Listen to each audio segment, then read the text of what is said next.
Welcome back, everybody, to His Heartbeat. We have another great episode. I have a doctor in the house, a different kind of doctor, I think. Um, Iona, did I say it right? Ioana, yes. Very Okay. Oh, Ioana. Ioana, yes. Oh, I love it. Popo, is that right? hmm Where are you originally from? Romania. Ah, okay. Good. Yeah, I have a good Romanian friend. Her name is Zsuzsa, but she's Hungarian actually, but she grew up in Romania. When Mhm. did you immigrate? 30 plus years ago. Okay, so you were a young adult or Yes. okay, Yeah. good, good. Love it. Many Awesome. months ago. Okay. You get to go back and visit family or anybody? Yeah, I do. Last time was before COVID, but I'm gonna go soon to visit. So that's really lovely. That's awesome. Yeah, we didn't make it to Romania. My husband and I went to Hungary a Okay. couple summers ago, and that was really, really nice. So I'll get there. I'll get there. Yes. Slowly, I'm making it to all these places. So, yeah, well, Iona has a wonderful ministry that I definitely drew my eye to come and talk to us because she ministers to Christian women who have been struggling. And I thought we could specifically focus in on the whole burnout.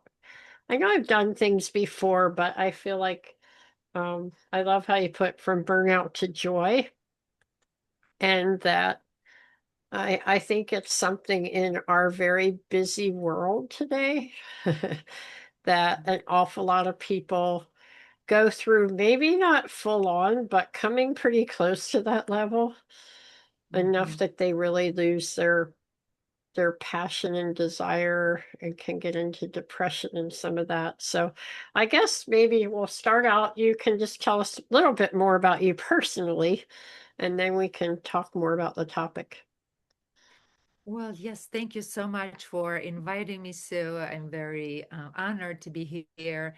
What can I tell you? I mean, I wear a lot of hats in my life as a professional Christian woman. I'm a physician, psychiatrist, trained here in the United States, and also switched throughout my years. I started working on really learning about the body as a physician, and then in terms of the mind and emotions as a psychiatrist. And then I also taught AP psychology and many other psychological courses, and realized that I also was interested in Christian faith. So I study also Christian theology. So I kind of completed all around, body, mind, heart, and soul, and came from Romania. And through all my trainings, I just love learning and also love serving others. And I'm trained as a coach. I do life coaching, executive coaching, and spiritual care.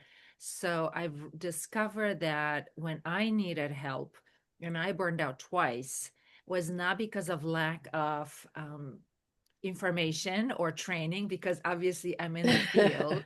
Yeah. It was not because I was necessarily neglecting myself on purpose, but there were some things that were missing, which now I'm on a mission to help Christians to really regenerate on the go and align body, mind, heart, and soul. And I have a program with the Renewal in Action when I go over that. But so I'm so interested to share that my first book is going to come fairly soon, Healing the Healer, when I talk about the different frameworks of in terms of integrating the psychology and Christian faith, and how to help us to even identify the burnout, because it does not come with bells and whistles.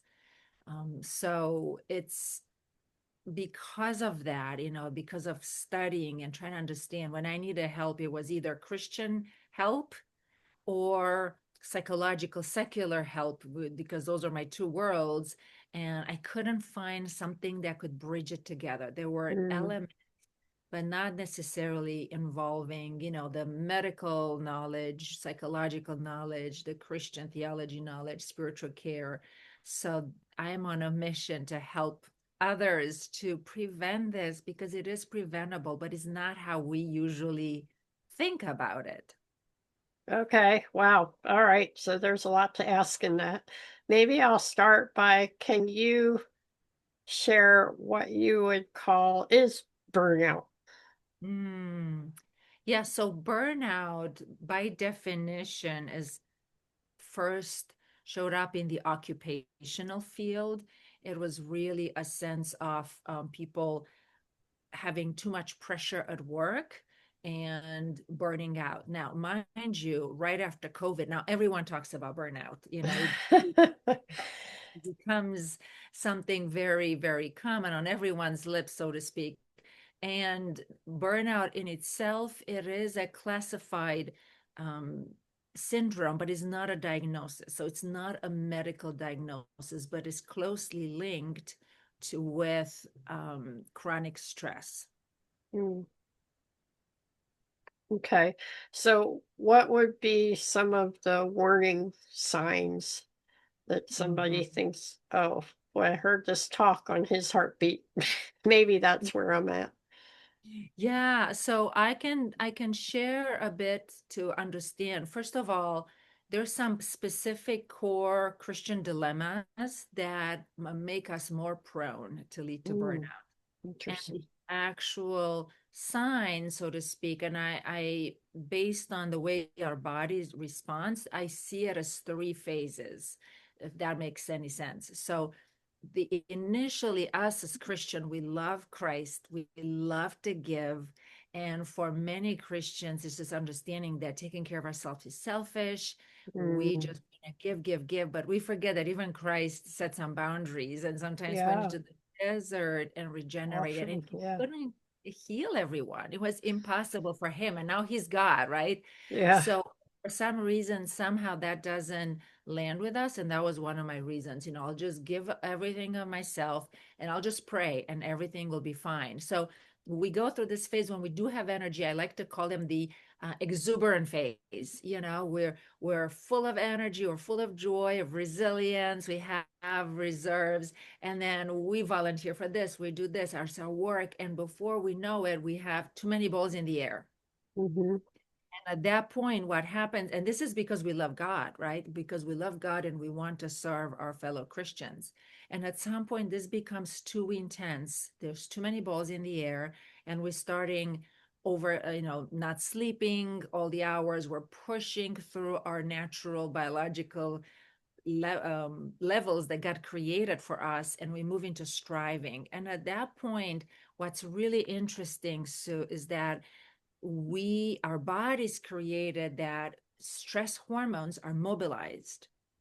We go what's called in a resistance phase from a biological perspective, but all these hormones are actually pushing and using all our reserves, energetic reserves.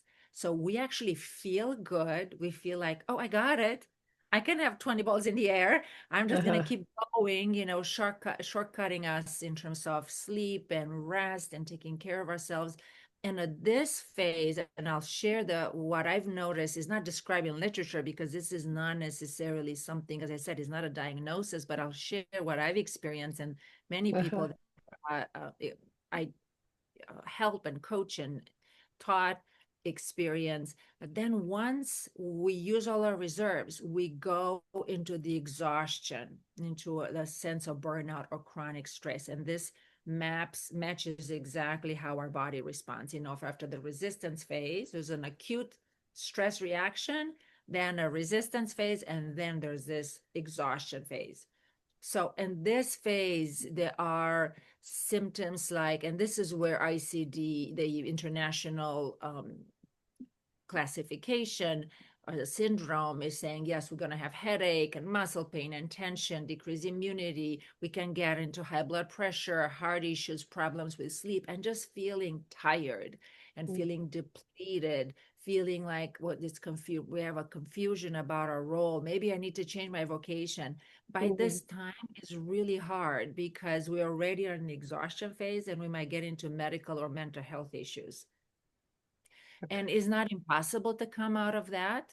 It just takes time because the brain is a really sensitive organ in our body. It takes about 6 months to a year to just kind of undo all this, but it's possible. Now, interestingly, to come back to your question, how do we know maybe sooner? What are some signs sooner? Yeah. This is where the hidden burnout. So that's in the resistance phase. In other words, it's kind of in the middle. The chronic hormones are pushing. We have energy, but it's like going on debt, going buying groceries every week on debt. Eventually, it's going to Hmm. catch up with us. But in this phase, it's very subtle. So we might feel like running behind the schedule, getting sick the first few days of vacation. I don't know if you're a listener that resonate with that. Every time I go on vacation, I get sick. It's because Oh, immunity is low. Difficulty relaxing. We don't want to come back from vacation or retreats. We might get Sunday night blues. We might feel decision fatigue, depleted, or even a sense of inner blocks when we pray. So, this is actually the time when it is more subtle that we want to pause and we want to learn to regenerate so that we don't have to go into full burnout. do you feel like in that phase too, we have a lack of motivation? Because you were saying the first phase we're all excited, but you start, things that normally would excite you, suddenly they don't. They might just feel like a burden. Right, right. And then we have the Sunday night blues, right? And of course, this can exacerbate. So initially, might come and go, and then it can become a really more like in the real burnout phase, it can become more and more intense and a burden all the time. But yes, and at some point, we might get into even feeling like, please, no more humans, right? Yeah. I felt enough. And that doesn't feel good as a Christian. Mm. So we start blaming ourselves. We start feeling critical. What is it that I'm missing? I wish I've done this better, that better. Maybe my prayer life is not good enough. Maybe I'm not close to God. So that only erodes our confidence, and we get into the sense of inner criticism and doubting, and it just spirals down. Yeah, and then we can even try to load something else on our schedule to help us to feel better. Right, right. And I think most of us, we start searching online. Okay, what can I do? And we hear about this program or that program or this exercise, but then there are too many things. And our Mhm. schedule is already full. Where do we add one more thing in every program? You have to exercise an hour a day or do this or meditation. You know what I mean? Like it's endless. You have to pay attention to this, to that. And this is where I the first time, okay, it came without knowing, but the second time I'm trying, right? So I'm trying, but it feels too much. Like how many more activities I can put on my Yeah. to-do list. So this is where I thought, wait a minute, there is a way, and it's based also on research showing that we can train our subconscious and taking small steps. Like there is a way that we can take small steps to regenerate if we do it intentionally, if we do it in a smart way, engaging our mind, our emotions, our body, our physical, and with physical activities as our soul. But we can take small mini vacations throughout the day, and then it's easier. And once we train our subconscious, is not a battle anymore and feel like I have to do this and that into my to-do schedule. It's embedded within the day, if that makes any sense. So, can you explain that a little more deeply, what that means to train our subconscious? Yeah, so in with the renewal blueprint, the way I see it and the way I've implemented for myself and for my students. So initially we map out what has been helpful to regenerate, because usually if you lived decades already, you kind of know what has been helpful for you. And then we develop a schedule that would involve something at the body level, something at the mind level, how to relax on a thoughts level, on emotions, and I can talk more about it if you want. But once we create a schedule and we have a um, schedule that when we're really busy, we can implement even 10 minutes a day, 10 minutes actually 4 times a day, Okay. versus if we have time, you can have already a plan to do it throughout the day. So when we don't have time, we still know what to do. So I'll give you an example. If I want to exercise and I have only 10 minutes in a day, I know that if I take a walk and if I run for a little bit, I'm by no means a runner, but if I run for 2 to 5 minutes, it gets my body to feel good.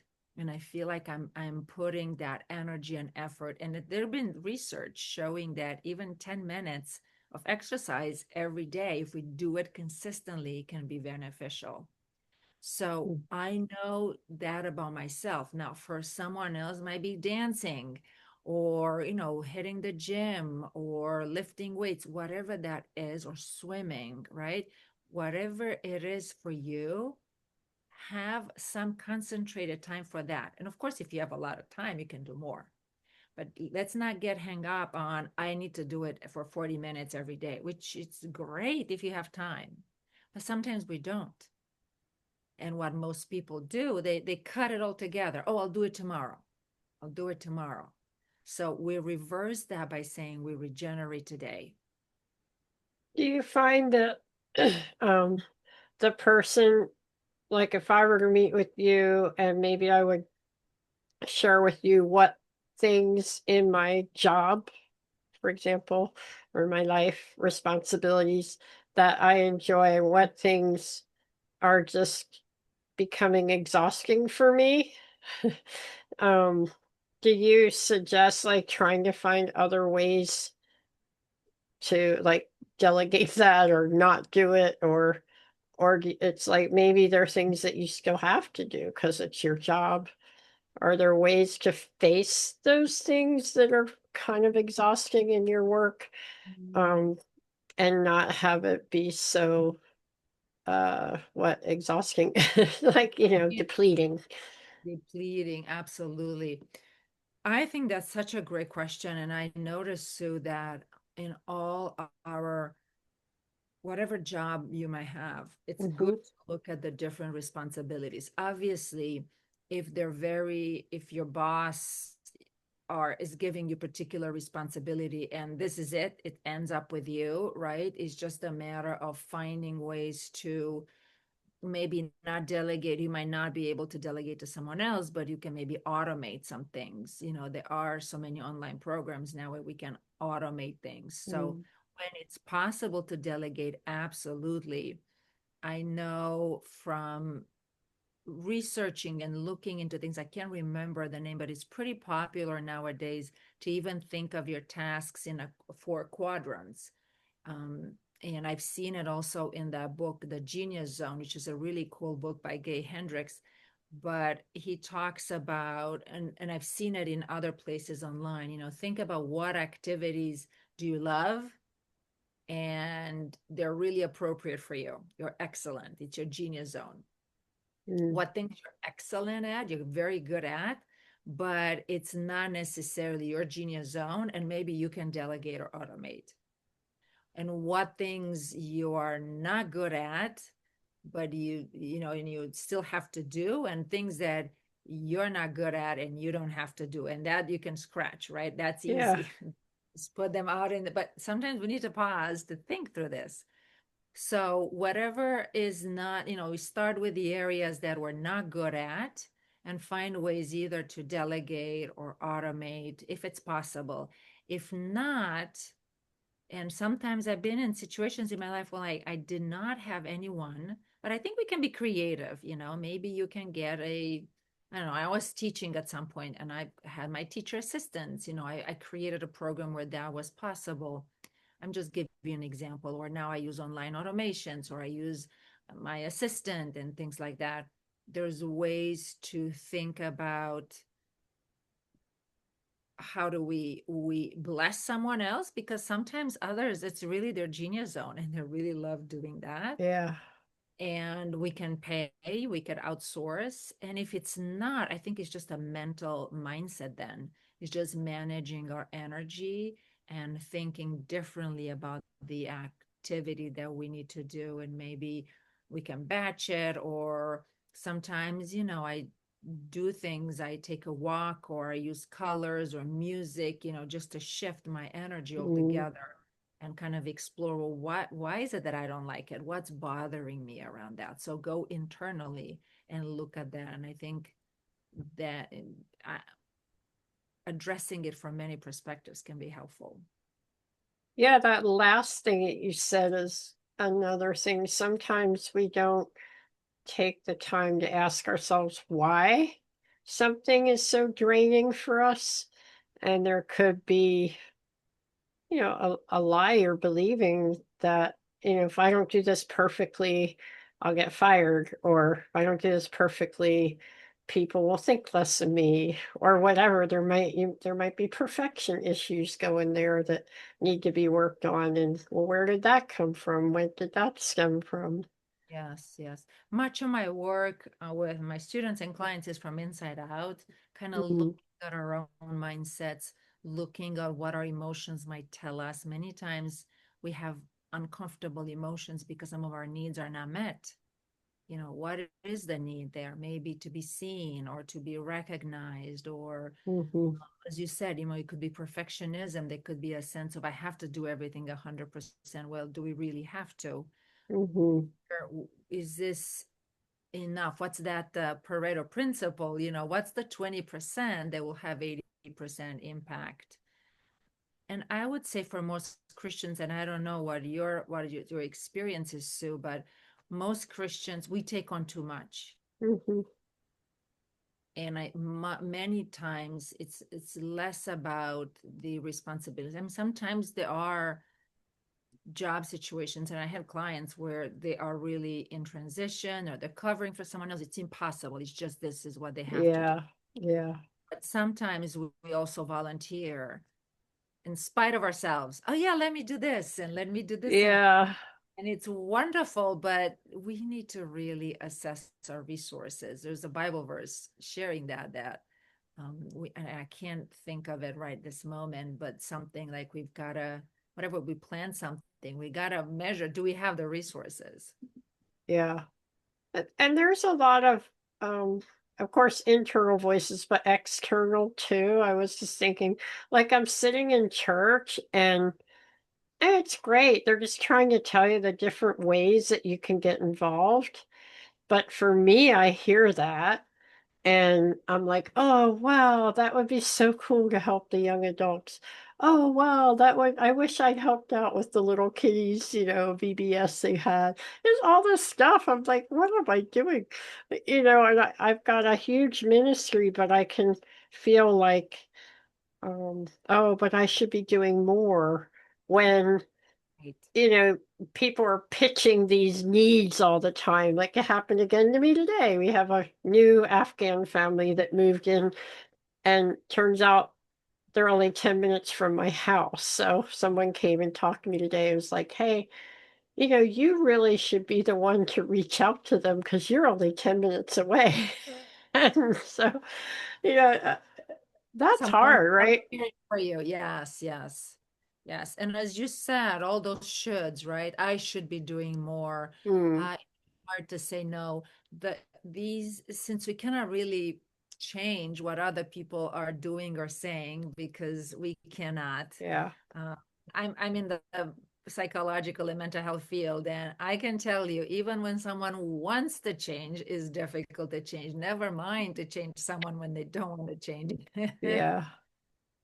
But this is where we can really, like Christ said, we can clean our inside of the cup first. So when we look at our mindsets, when we look at what's driving me not to feel enough, that I need to do more, and then Mm, when we discover that many times those are connected to our early attachment years and the way we are conditioned. interesting. Yeah, and well, okay, go with that a little bit. So, explain what you mean by what kind of attachment issues happen that affect you in that way as an adult, that I'm not good enough, or I'm not doing enough, or you know, what would you say? Yeah, I think for many of us, I mean, in attachment psychology in general, And I don't know the latest numbers, but in general, majority of the population, we grew up with anxious attachment. So the secure attachment is, I know I'm loved unconditionally. I'm good enough no matter what I'm doing, because the parents raise the kids that way. That kind of secure attachment is maybe a third of the population, they might have it. The rest is more anxious, either ambivalent or kind of avoiding. So, anxious, what does it mean? It means that somehow the message was when we're young, I am loved only if dot, dot, dot, fill in the blanks. And of course, each of us are going to have different stories around that. And even the best of the families, this happens. So, it's not Yeah. like it's a terrible family. So when that happens, then in our subconscious, right, in our memory, is this ingrained reaction? Oh, something is missing. I have to do more. I have to prove myself. I have to be a good girl, a good boy, otherwise there's shame, or I'm not a good Christian. So, Yeah, I mean, honestly, there's whole shame cultures, right? yes. I lived in China for a very long time, and very much the motivation from teachers was shame, you Mhm. know? And so it can come from other authority figures as well. Yes, absolutely. It doesn't have to be parents, right? It could be in school, as you said. Yeah. Hmm. Yeah. So another factor that I'm experiencing is the reality as we grow older. um, I still have just as strong of passions, if not more, as I'm more and more exposed to a lot of people's pain in the world traveling around. Um, and more people bringing that pain to me to say, please help. And yet, my body, I noticed because I went with my husband. He works with college students, and he did a mission trip that I went with him in England with college kids. Oh my goodness, their energy level, right? And usually I'm called the energizer bunny, but woo, I mean, talk about adding steps every day. And, we come home, I'd be exhausted, and they're like, oh, let's all go out to another campus and do this or that, or let's do street evangelism. Or I'm like, oh my goodness, let's go to bed.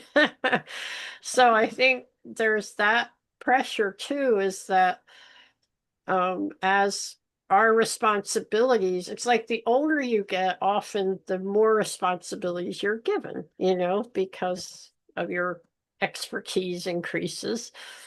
Um, and the more stress, probably, the more people working under you or for you, or that you're helping or whatever, right? Um, and that requires time, but also your body. I feel like I'm in this constant work to get my body to stay young, just so I can keep at the work level that I could do when I was 40. Right. And that's challenging. It is, it is. And on top of that is exactly how you said, so that even let's say our bodies is of age 40, the better we become, the more responsibilities Hmm. want to be given to, the more people are going to come to you. So this is not ending. I So we know. really need to find ways to regenerate and keep the rhythm on a daily basis, and not postpone, and not wait for the vacation, not wait for the weekend, because that might not come soon enough. Okay. So a lot of your help, this how you regenerate Christian women from burnout to joy, is helping them throughout the day. Is that right? To have Yes. um, moments, some kind of activity, I'll put in quotes because it could be as simple as like meditative thought. That's an activity. Um, or a walk, or playing with your animal, or whatever it is for you, right? To have these kind of it reminds you of pit stops. Yeah, I mean, these guys, I don't watch it too often, but occasionally, you see these guys racing around, but they can't just keep going. They have to have a pit stop, and they're short. I don't, I mean, they're really short. We probably need a little bit longer than a minute or 30 seconds or whatever they do, and then they can speed off again.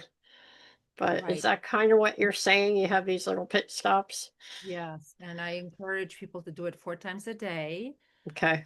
Morning to prepare for giving, then staying in flow, regenerate, refuel in the middle of the day. Then at the end of the day, separate and release. In other words, separate from the work, find a way to do it mentally, emotionally, and also physically, and then come back to ourselves. And we try in my programs, I do it 4 levels: body, mind, heart, and soul. Because I found most people think of regeneration either physical, on a physical level, or let's say spiritually, they might pray and read scriptures. The two the most ignored areas are thoughts and emotions, and I'll give you a couple of examples. One, on a thought level, we live in a culture that is filled with thoughts. Wherever we go, on a computer, email, texting, we do internet, we discuss news, there's constant thoughts. And then by the end of the day, we want to pause that, because if we don't pause, the thoughts, the mind is going to do what the mind is going to do, is going to keep thinking.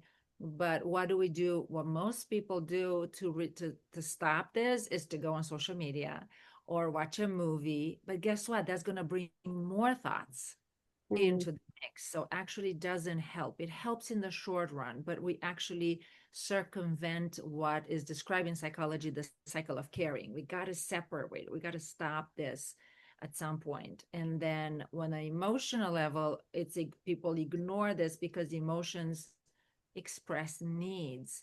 And I don't know if you're familiar with the Maslow pyramid of needs. I think we're going to be able to talk here for hours and hours. I know this is a but we have needs, from safety to mhm, connection, also self-esteem, emotional connection with others, to love and to be loved, for a sense of feeling worthy, obviously fulfilled in our relationships and also in our vocation. So all of these, if we don't pause, mind you, when I was, 20, 30 years ago, I would have this feel sensation and I didn't even know what it was.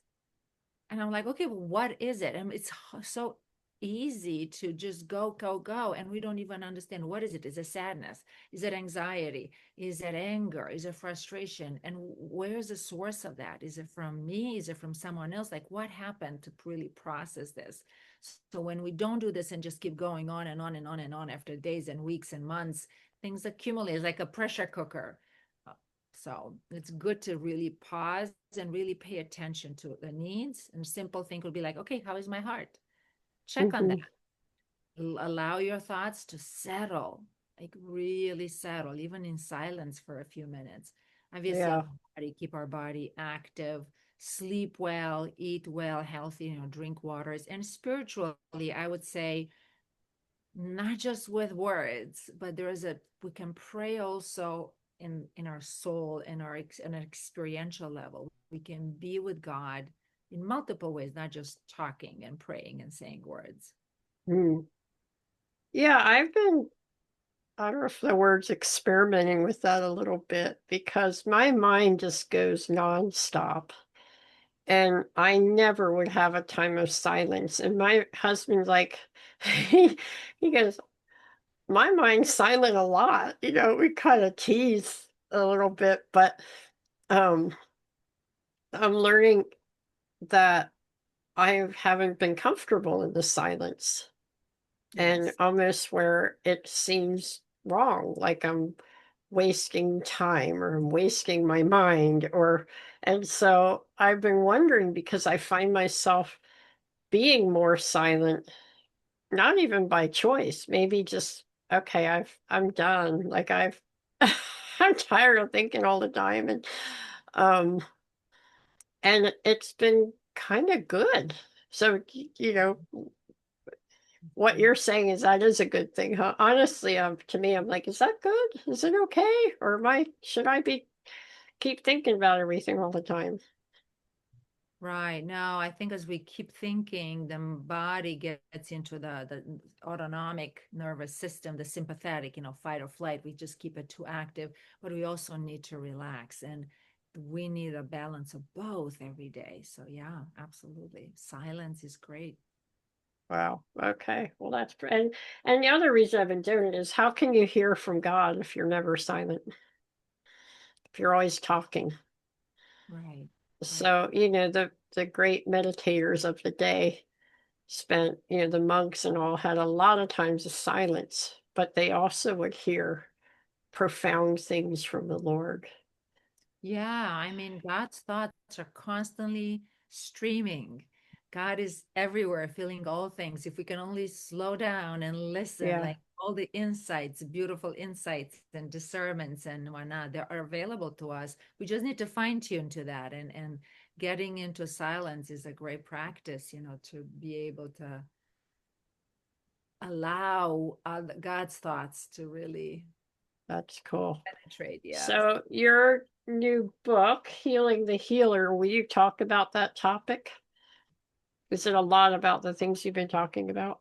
In a certain sense, yes, I bring several frameworks for healers. And here I'm thinking of, okay, could be professionals, but could be also caregivers at home or anyone that has a heart of having a healing presence in the world.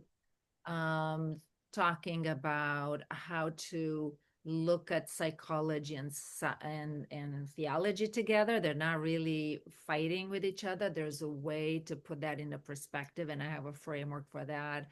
Then how to look at Jesus Christ as a healer's prototype, in terms of some of his miracles that he did. So I analyze some of them and use parallels from psychological methodologies to show that it's not surprisingly, there's an overlap there. Then looking at healers burnout, similar to what we're talking about, and what are some of the pathways to really continue the healing and growth. And I talk about one methodology. There's two ways to think of healing: either strengthening our true self through different practices like meditation and contemplation, which I teach Christian contemplation, but also to do some of the deeper work, from past losses and things that happened in the past that are still kind of on fire, so to speak, in our memory, in our subconscious. So I go over and I do an internal family system introduction. I'm Mm, training that, and it's a great psychological methodology to really look at the some of our reactions in our past that unburden them. So, yeah, that's great. Well, when's your book coming out? uh, hopefully in the fall. In the fall. Okay. All right. But Healing the Healer. And, of course, this will be aired in September. So that probably be good timing, right? yeah, We hope. Okay. And also, do you have a website? I do. Teamforthesoul.com. So people can see there all my programs. They can reach out directly if they want by email, connect@teamforthesoul.com. And I'm on Facebook, Instagram, and LinkedIn as well. Wonderful. Okay. Well, this was awesome. Thank you. Lots to chew on here. And I hope you guys can find your genius zone and spend a lot of time in that. But also Yeah, for just everyone. to find God's healing and God's regeneration for you, Mhm. right? Yeah, that's awesome. Well, thank you so much, sister. And it's been great. And pass this on to others and have a great week. Thanks again. Uh, Thank you so much. and, Same all questions. right. Have a great week, everybody. See you next week. Bye.